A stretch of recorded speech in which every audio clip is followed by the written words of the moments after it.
तो CTET enforcement classes में आपका स्वागत है। जैसा कि आप लोग जानते होंगे कि हम लोग सीटेट के प्रीवियस ईयर क्वेश्चन को डील कर रहे हैं, ठीक है। और इससे पहले पार्ट 1 आ चुका है, ये पार्ट 2 है।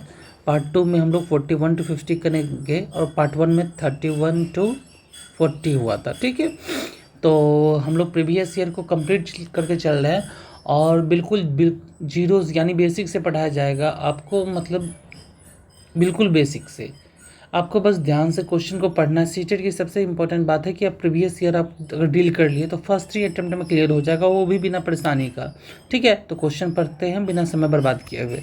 हमारा पहला क्वेश्चन है क्वेश्चन नंबर 41 में क्या बोल रखा है, किसी मानचित्र पर 1 सेंटीमीटर की दूरी पर 400 किलोमीटर की दूरी को निरूपित किया है। मतलब 1 सेंटीमीटर दूरी बराबर क्या कर दिया है, 400 किलोमीटर मानचित्र में यानी कि मैप पे रिप्रेजेंट किया है। यदि भूमि पर 2 नगर है 3400 किलोमीटर की दूरी पर स्थित है तो मानचित्र पर उनकी दूरी क्या होगी, ठीक है। तो इसका क्या हो गया, हमको क्या दे रखा है, 1 सेंटीमीटर बराबर 400 किलोमीटर, ठीक है। इसके बाद कह रहा है 2 नगर है, मान लीजिए एक ए नगर है एक बी नगर है, इन दोनों के बीच की दूरी कितनी हो गई, इन दोनों के बीच की दूरी हो गई हमारी 3400, ठीक है। अब इस 3400 किलोमीटर को हमको किस चीज़ में कन्वर्ट करना है, सेंटीमीटर में कन्वर्ट करना है। तो सेंटीमीटर में कन्वर्ट करने के लिए 3400 को हम 400 से डिवाइड कर देंगे तो ये 2 जीरो से 2 जीरो कट गया, 2 दूना 4, 17 दूना 34। अब ये क्या बच गया, 8.5 सेंटीमीटर, ठीक है, यानी कि 8.5 सेंटीमीटर। तो 8.5 सेंटीमीटर कौन सा हमारा, ऑप्शन नंबर 3, ठीक है। क्वेश्चन पढ़ना है आपको, आंसर खुद ब खुद मिल जाएगा, इसलिए ध्यान से हमें क्वेश्चन पढ़ना है। चलिए नेक्स्ट क्वेश्चन पे चलते हैं। क्वेश्चन नंबर 42 में बोल रहा है 800 मीटर दौड़ में अनूप को पहले 100 मीटर पूरा करने में 14 सेकंड लगा। मतलब 800 मीटर की रेस है जिसमें पहला 100 मीटर वो कितना में करता है, 100 सेकंड में। फिर अगले 100 मीटर को पिछले से 2 सेकंड ज़्यादा, यानी कि 14 लगा था 16 लग रहा है। और उसके आगे के 100 मीटर पूरा करने में पिछले वाले से फिर, तो यानी अगला 300 मीटर पूरा करने में फिर उसको 18 सेकंड लग गया। यह प्रक्रिया समाप्त होने, देखिए अब ध्यान दीजिए, यह प्रक्रिया समाप्त होने तक चलती है। अनूप दौड़ को पूरा करने में कितना समय लगा।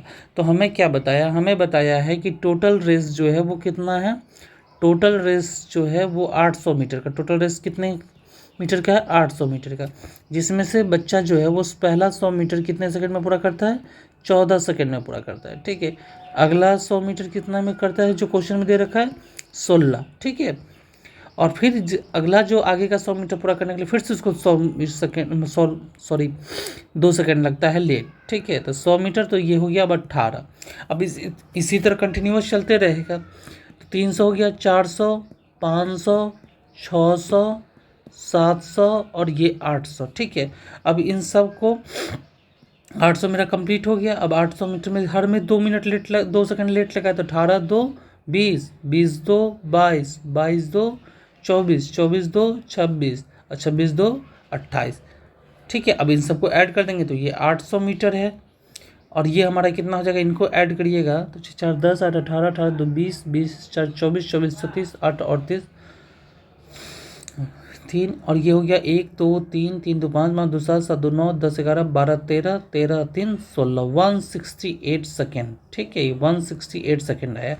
अब इसको मिनट में कन्वर्ट करना है क्योंकि आंसर आपसे क्या मान रहा है, मिनट सेकेंड में। तो हम जानते हैं कि 1 आवर इक्वल टू कितना होता है, 1 आवर इक्वल टू आपका होता है 60 मिनट, ठीक है। और 1 मिनट इक्वल टू कितना होता है, 60 सेकेंड।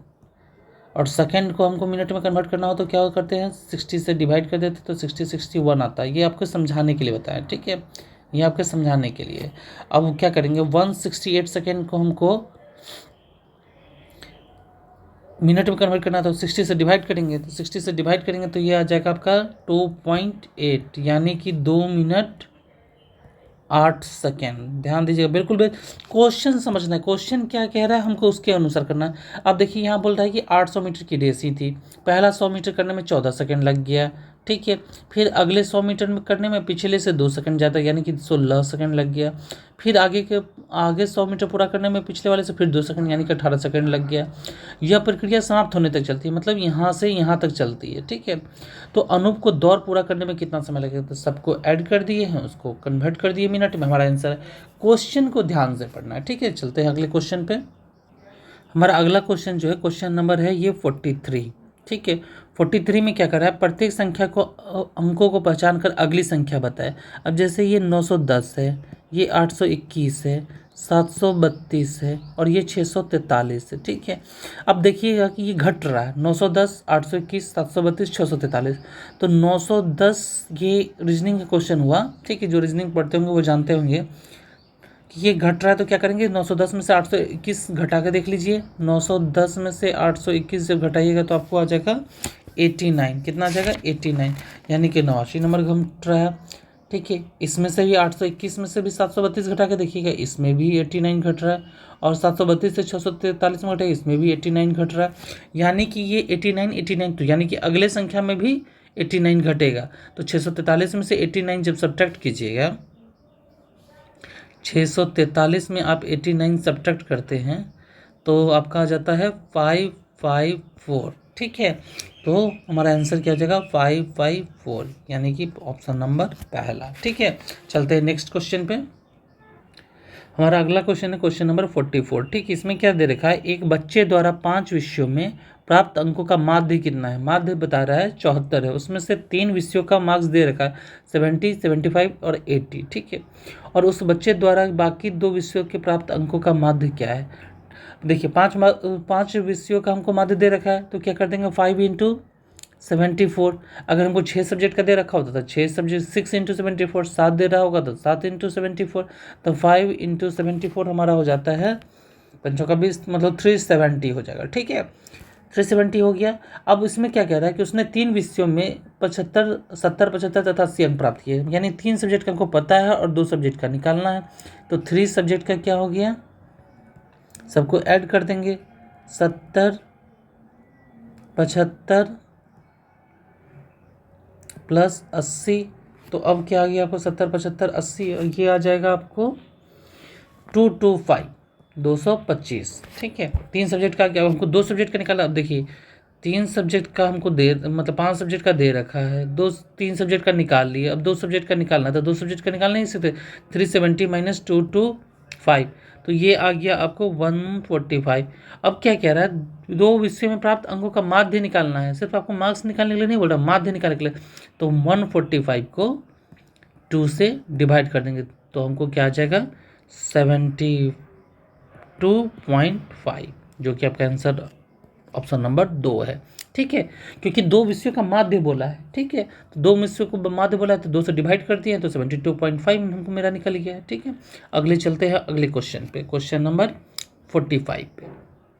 ये क्वेश्चन ध्यान से देखिएगा, ये डाटा दिया हुआ है, हमें कुछ नहीं करना है, बस डाटा के अकॉर्डिंग वर्क करना है, हमें इसमें कुछ नहीं करना है। ध्यान से देखिएगा, हर्षित, अमीना और जोसेफ द्वारा एक दिन पैदल चलने, मतलब एक दिन पैदल चलने के का विवरण नीचे दिया गया है। ठीक है, तो हर्षित जो है वो 5:32 में निकलती है और ख़त्म करती है कितने समय में, 6:49 में।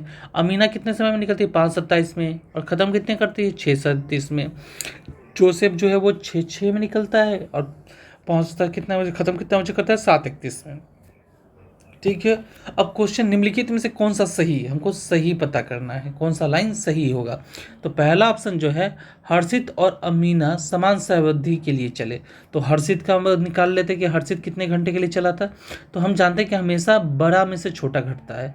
ये हर्षित मान लीजिए लाल वाला है। ठीक है, तो बड़ा में से छोटा घटता है, यानी कि 6:49 में से आप 5:32 सब्ट्रैक्ट कर देंगे तो ये हो जाएगा आपका 1 घंटा 17 मिनट। ठीक है, ये हर्षित चला है, ये हर्षित हो गया लाल वाला। ठीक है, इससे हर्षित। अब अमीना कितना घंटा चली है, तो अमीना को भी घटा देंगे बड़े वाले में से। तो 6 अमीना जो है हमारी 6:37 में चली, ख़त्म की है, और 5:27 में शुरू की थी। अब इसको सब्ट्रैक्ट कर दिए तो ये आ गया 1 घंटा 10 मिनट। ठीक है, और हमको क्या कह रहा है लाइन, हर्षित और अमीना समान समयावधि के लिए चले। कैसे समान हो गया, ये तो 1 घंटा 17 मिनट चला और ये 1 घंटा 10 मिनट चला, यानी कि ये लाइन हमारा गलत है। लाइन पकड़ना सीखेंगे। ठीक है, अब क्या कह रहा है, जोसेफ और अमीना 8 मिनट ज़्यादा। जोसेफ अमीना से, देखिएगा किससे कंपेयर करना, अमीना से, जहाँ जिसके साथ से होगा उससे कंपेयर किया जाता है। ठीक है, तो पहले तो जोसेफ का निकाल लीजिए कि जोसेफ कितना मिनट चला है। तो जोसेफ जो है ख़त्म कितने में किया है, 7:31 में। आपको बताएं कि जो सबसे लास्ट में होगा वो होगा। तो 7:31, ठीक है, 7:31 में ख़त्म किया और 6:06 में स्टार्ट किया था, सब्ट्रैक्ट किए तो ये आ गया, ये हरा वाला हो गया जोसेफ का। तो 11 में से चलिए 5 और ये हो गया 2, 1 घंटा 25 मिनट जोसेफ चला है, ठीक है। और हमको क्या करा है, जोसेफ अमीना से 8 मिनट ज़्यादा चला। तो अमीना का कितना था, अमीना का 1 घंटा 10 मिनट था और ये 1 घंटा 25 मिनट है, यानी कि टोटल जो है वो 15 मिनट एक्स्ट्रा चला। और यहाँ बस दे क्या रहा है, सिर्फ 8। तो ये ऑप्शन हमारा ये भी गलत हो गया। अब चलते हैं नेक्स्ट ऑप्शन में, क्या दे रखा है, जोसेफ हर्षित से 15 मिनट ज़्यादा चला। तो जोसेफ कितना चला था, 1 घंटा 25 मिनट और 1 घंटा 17 मिनट। तो किससे बात कर रहा है, हर्षित से कंपेयर करना, हर्षित से मतलब इससे कंपेयर करना है। तो बता रहा है कि जोसेफ जो है हर्षित से किससे ज़्यादा चला है, हर्षित से, लेकिन कितना, तो 15 मिनट। जबकि 25 में से 17 में जो घटाइएगा, 1 घंटा 17 मिनट और में से 1 घंटा 25 मिनट में से 1 घंटा 17 मिनट घटाइएगा तो हो गया 17 3 20 और 8 मिनट, मात्र 8 मिनट ज़्यादा चला। तो ये क्या बता रहा है कि 15 मिनट ज़्यादा चला। तो ये भी कैंसिल हो गया। अब देखिए कैसे, अब 1 घंटा 25 मिनट में से 1 घंटा 17 मिनट घटाइएगा तो ये हो गया 15 में से 7 चलिए 8 और ये ख़त्म और ये भी ख़त्म। तो कितना बता, 8 मिनट बचा। तो ये बट यहाँ दे कितना रहा है, 15 मिनट, यानी कि ये। तो अब तुमको पता चल गया कि चौथा ऑप्शन सही है। वो देखना भी नहीं है, बट आपको समझाने के लिए हम देख लेते हैं चौथा ऑप्शन कौन सा है। अमीना सबसे कम समय चलती है, तो देख लेते भैया। ये 1 घंटा 25 मिनट चलता है जोसेफ, हर्षित जो है 1 घंटा 17 मिनट चलता है और अमीना 1 घंटा 10 मिनट ही चलती है। तो सही बात है, अमीना जो है वो सबसे कम चली है। क्या चली है, सबसे कम चली है। अब चलते हैं अपने नेक्स्ट क्वेश्चन पे। ये क्वेश्चन नंबर 46 है, इसको ध्यान से देखिएगा। एक बच्चा जो है वर्ग और आयत में अंतर नहीं कर पा रहा, वह दोनों को एक ही श्रेणी में निर्धारित करता है, तो वैन हील। ये आपका important, very very important topic है। इसको अभी भी डिस्कस कर रहा हूँ शॉर्ट फॉर्म में, बट इसको आप ना विस्तारित फॉर्म में एक वीडियो भी बना दूंगा कि ये इससे 1 मार्क्स रहेगा ही रहेगा, और वो भी हर सेट में। कभी आसान क्वेश्चन पूछेगा, कभी हार्ड क्वेश्चन पूछेगा, ठीक है। तो इसमें देखते हैं, एक बच्चा वर्ग और आयत में अंतर नहीं कर पा रहा, वह दोनों को एक ही श्रेणी में निर्धारित करता है, तो वह वैन हील के ज्यामितीय तर्क के सिद्धांत के अनुसार किस चरण में है, ठीक है। तो इसका जो टोटल चरण होता है वो 5 होता है। टोटल चरण जो होता है वो कितना होता है, 5 होता है, लेकिन लास्ट लेवल जो होता है वो 4 ही होता है। लास्ट लेवल जो होता है, लास्ट लेवल वो होता है 0-4, ठीक है। क्योंकि शुरुआत जो होती है वो लेवल 0 से शुरुआत होती है। Level 0, level 1, level 2, level 3, level 4, ठीक है। और लेकिन काउंट कीजिएगा तो कितना हो गया, 1 2 3 4 5। अगर पूछे बेनिल का कितना है लेवल है टोटल, तो 5 है, लेकिन पहला लेवल कौन सा है, 0, और लास्ट लेवल कौन सा है, 4, ठीक है। ये बेसिक क्वेश्चन है। और बेनिल जो ना वो ज्यामितीय तर्क दिया था, ये भी अगर क्वेश्चन कहीं दिख जाए तो ज्यामितीय तर्क दिया था। इस टॉपिक को आप समझते हैं हम ध्यान से, ठीक है, तो आपको आंसर खुद ब खुद मिल जाएगा। चलिए टॉपिक को देखते हैं।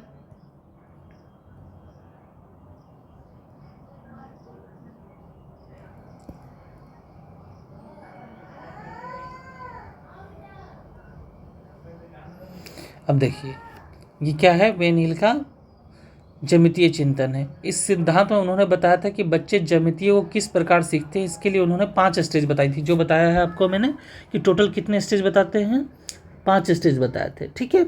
इस सिद्धांत में पहला कौन था, लेवल 0 चक्षुषीकरण। इसका स्क्रीनशॉट ले लेंगे, स्क्रीनशॉट लेके नोट्स बना लेंगे। बहुत ही इंपॉर्टेंट टॉपिक है और हर में एक नंबर का पूछेगा ही पूछेगा हर सेट में। तो लेवल 0 जो है वो चक्षुषीकरण होता है, जिसको हम कहते हैं विजुअलाइजेशन या रिकॉग्निशन।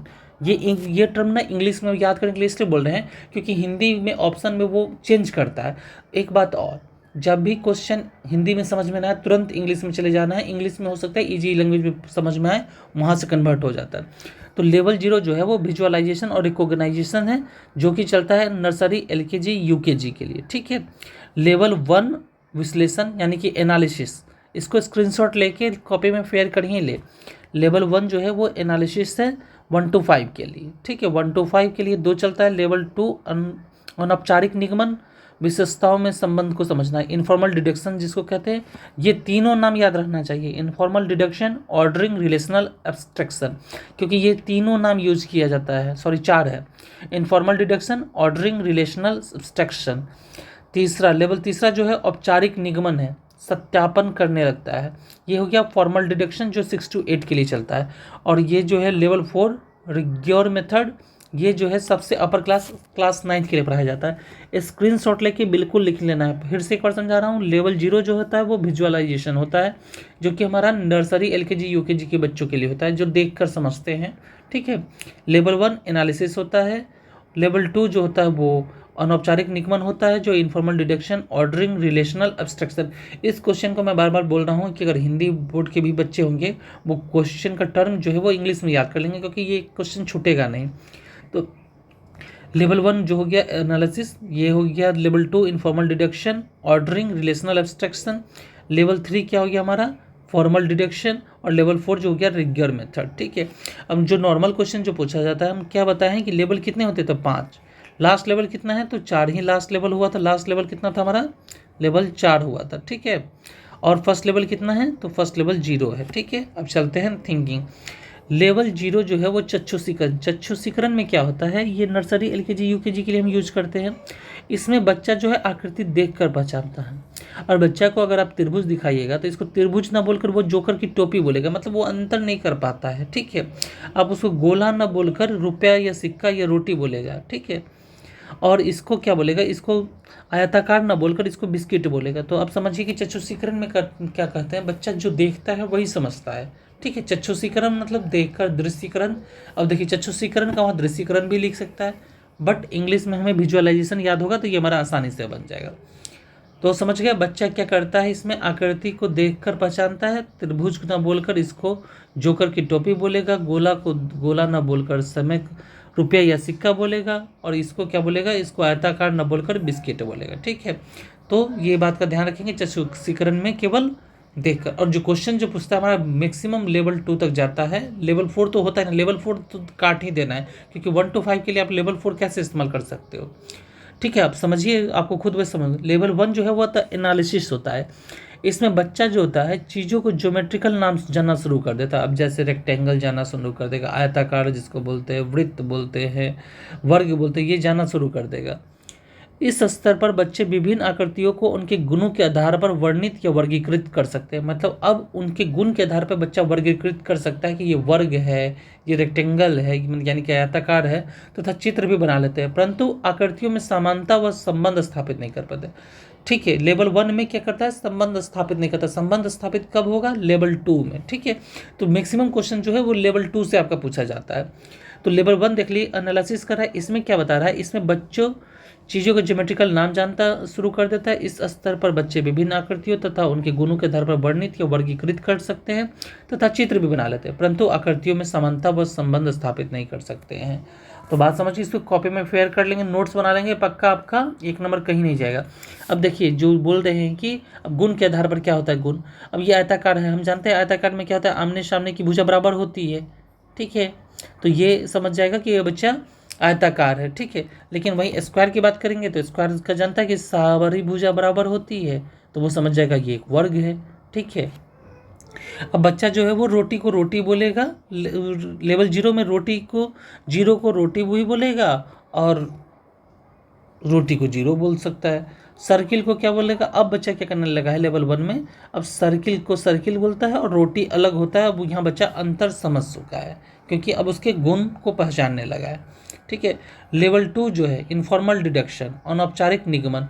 इस स्तर पर बच्चा जो है पूर्ण तरीके से विभिन्न परिभाषाओं को निर्माण भाषाई आधार पर शुरू कर देता है, मतलब उनको परिभाषा भी पता चल जाता है, ठीक है। उनका सूत्र जान लेता है परंतु सिद्ध नहीं कर पाता, मतलब फॉर्मूला जान जाएगा।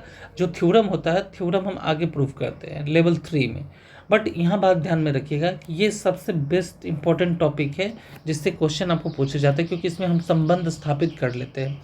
अब जैसे छात्र समझने लगता है कि वर्ग एक आयत है, परंतु आयत एक वर्ग नहीं है, क्योंकि वो जानता है कि इसकी सारी भुजाओं बराबर होती है तो ये वर्ग है, और ये इसकी आमने सामने की भुजा बराबर होती है तो ये आयत है। और उसके अंदर संबंध स्थापित करने लगता है कि वर्ग एक आयत है, परंतु आयत कभी वर्ग नहीं हो सकता, क्योंकि वर्ग होने के लिए चारों भुजा बराबर होनी चाहिए। ठीक है, तो ये 2 लाइन इंपॉर्टेंट है। All squares are rectangle but not all rectangles are square, जो कि है एक वर्ग तो आयत है, परंतु आयत एक वर्ग नहीं है। अब square is both rhombus and rectangle है। संबंध क्या स्थापित कर रहा है कि स्क्वायर जो है रोम्बस भी है और रेक्टेंगल भी है। ठीक है, अब चलते हैं ये फॉर्मल डिडक्शन, ये इतना इंपॉर्टेंट नहीं है बट पढ़ लेना है। इस स्तर पर बालक ज्यामिति की विभिन्न आकृतियों को देखकर उसकी परिभाषाओं को उपक्रम संबंध स्थापित कर लेता है तथा ज्यामितीय गुण सूत्रों को सिद्ध कर लेता है। उसमें क्या था, आपकी संबंध स्थापित कर रहे थे लेवल 2। लेवल 2 इंपॉर्टेंट है क्योंकि संबंध किसमें स्थापित कर रहे हैं, लेवल 2 में। ठीक है, इसमें बच्चा आकृतियों के फॉर्मूले ढूंढने लगता है। ठीक है, तो ये इसमें आप फॉर्मूला ढूंढता है प्लस उसको सिद्ध भी कर सकता है किसी भी थ्योरम को। ठीक है, जैसे हम लोग प्रूफ करते हैं sum of all sides of a triangle is 180 degree, तो 180 डिग्री को प्रूफ कर सकते हैं angle 1, angle 2, angle 3 equal to. ठीक है, और रेगुलर मेथड जो होता है इसमें इस स्तर में बच्चा क्या करता है, सब कुछ जानता है, तो ये चीज़ हमें नहीं करना है। ये तो आंसर होगा ही नहीं 1 to 5 के लिए। लेवल 4 देखिए, उसको वहीं कार्ड कैंसिल कर देना। ठीक है, इस स्तर पर बच्चे ज्यामिति की अमूर्त अवधारणा को समझ लेते हैं, लागू कर लेते हैं तथा अपने व्यक्तिगत परीक्षण के आधार पर सत्यापित कर लेते हैं। ठीक है, ये हायर क्लासेस के लिए तो रेगुलर मेथड जो है 1 to 5 के लिए आपको लागू नहीं होगा। आप समझ गए। अब देखिए, अब आपको बताते हैं, इसको कॉपी पे फेयर कर लीजिएगा ताकि आपको आसान हो। पॉज करके फिर से रिपीट करके सुन लीजिएगा, एक बार में आपको समझ में आ जाएगा। ठीक है, अब चलते हैं हम अपने क्वेश्चन पे। क्वेश्चन पे क्या कह रहा है कि एक बच्चा जो है वर्ग और आयत में अंतर नहीं कर पा रहा, वह दोनों को एक ही सदन। तो हम क्या बोले थे, लेवल 0 जो था, लेवल 0 जो था आपका विजुअलाइजेशन, दृश्यीकरण जो था, लेवल 0 क्या है आपका, विजुअलाइजेशन। इसको इंग्लिश में, इंग्लिश वाला टर्म ज़्यादा आसान है याद करना। तो विजुअलाइजेशन में क्या करता है बच्चा जो है, इसको ट्राइंगल ना बोलकर क्या बोल रहा था, जोकर की टोपी बोल रहा था। इसको क्या बोल रहा था, जोकर की टोपी। यानी कि दोनों को आयत में भी अंतर नहीं कर पा रहा है और एक वर्ग में भी अंतर नहीं कर पा रहा है। ठीक है, तो ये क्या कर रहा है, दोनों को एक ही संबंध में स्थापित करता है कि जोकर की टोपी को भी और ट्राइंगल को भी।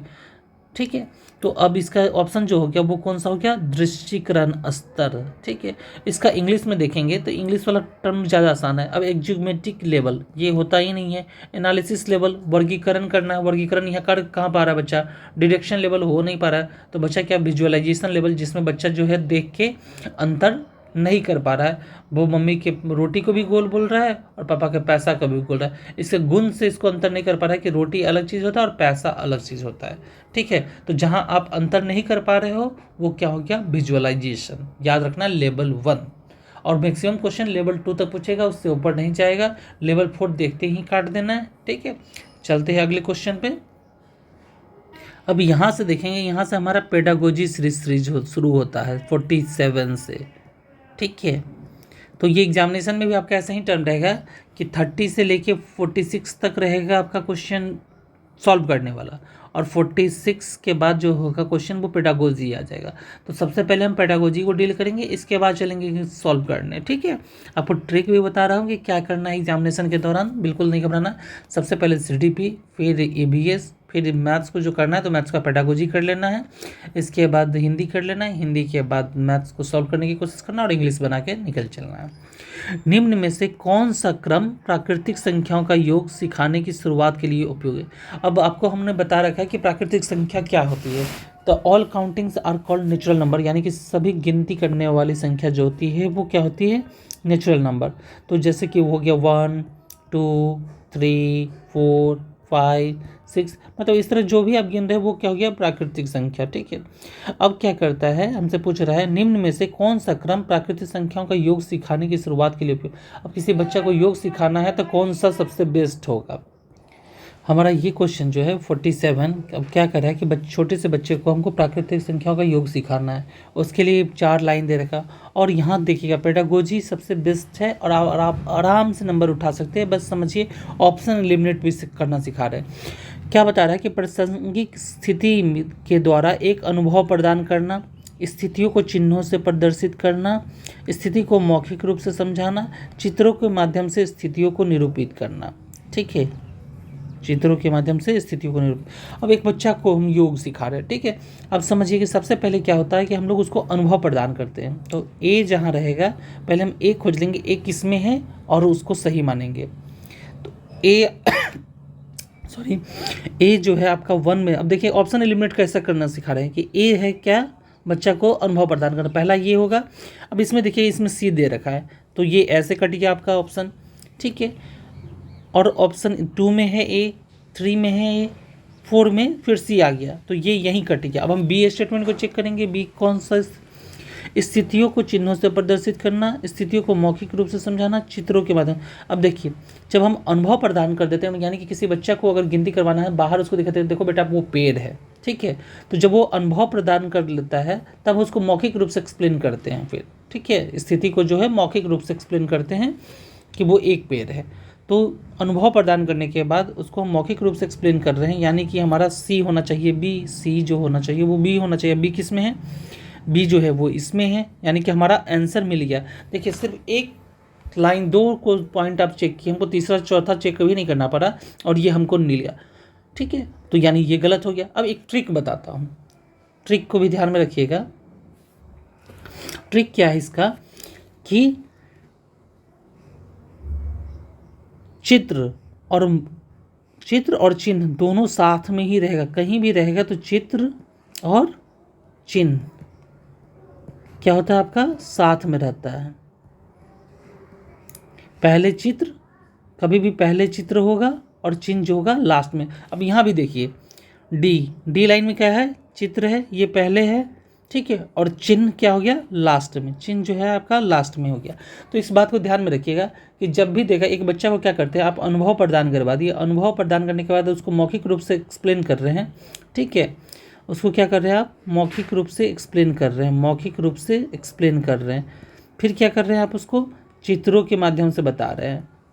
फिर चिन्ह क्यों कि चिन्ह जो होता है वो हार्ड होता है रिप्रेजेंट करना, इसलिए ये सबसे लास्ट में। अब जैसे ये 3 लिखे, ये हमारा चिन्ह है, सिंबल होता है ये, ठीक है।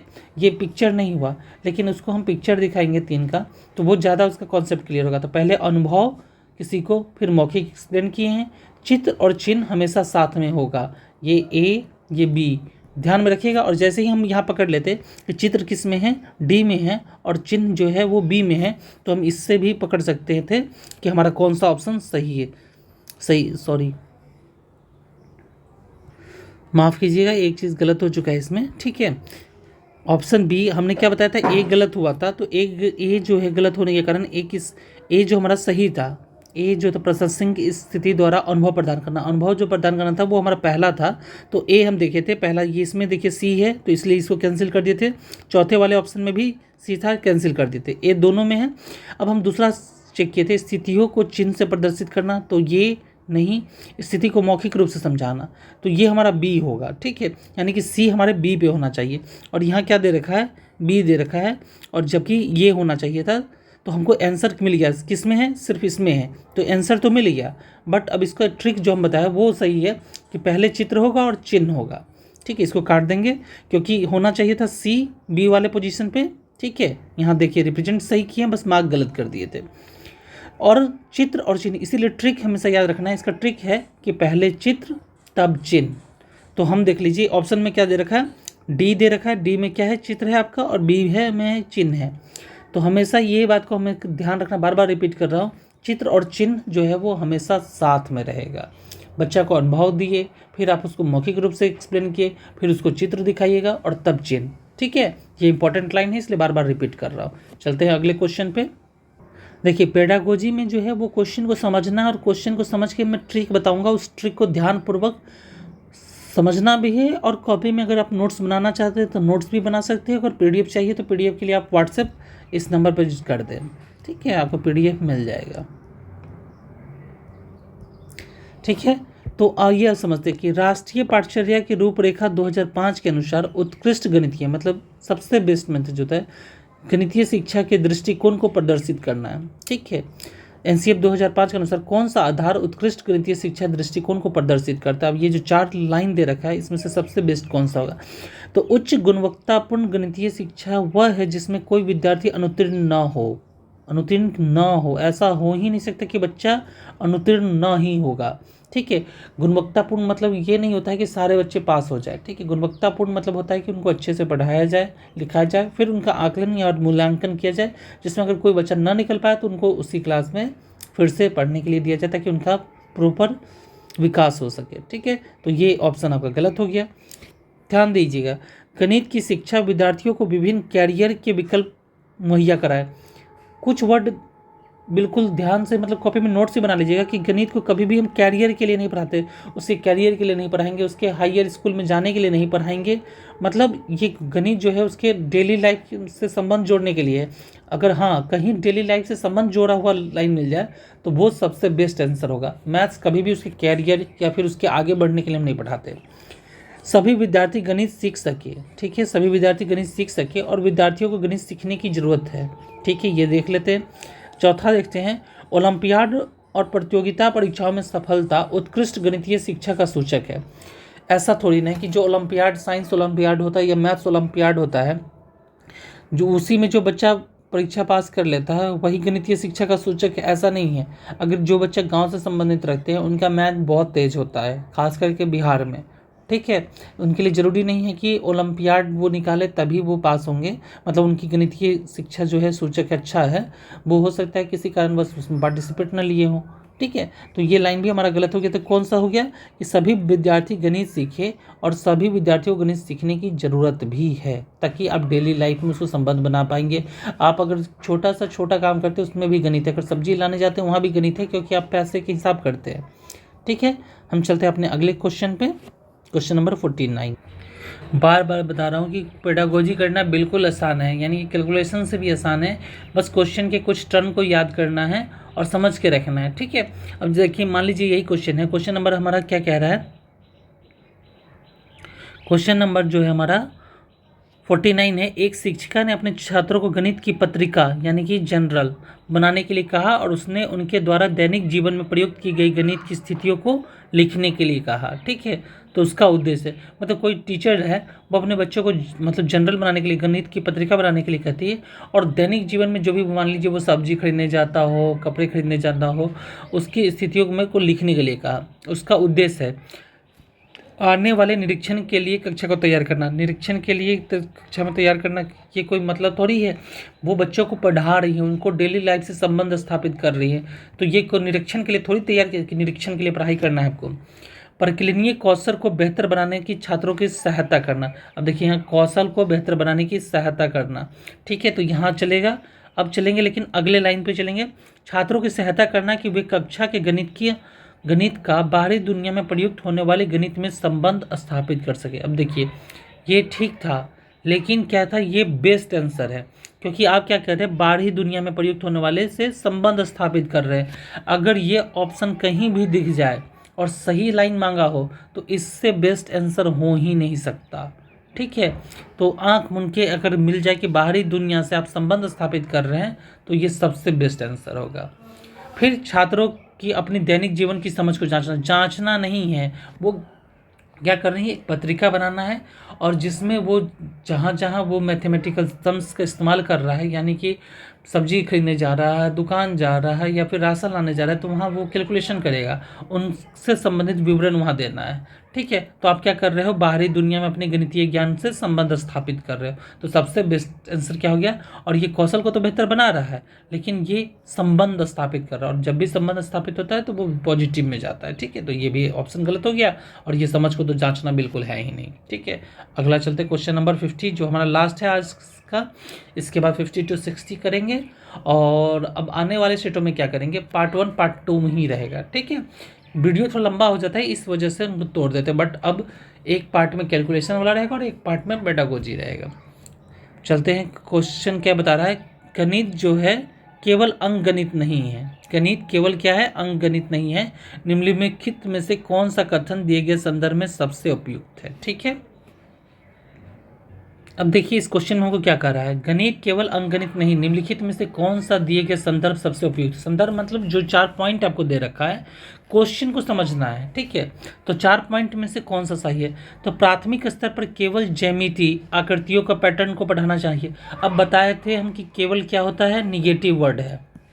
केवल कैसे आप ज्योमेट्री पढ़ाइएगा, निगेटिव वर्ड है। सिर्फ जो 1 to 5 में हम ज्योमेट्री पढ़ाते हैं, तो ये तो ऐसे ही गलत हो जाएगा। बट आपको एक्सप्लेन भी कर दे रहे हैं, प्राथमिक स्तर पर केवल ज्यामितीय आकृतियों को पैटर्न पढ़ाना चाहिए।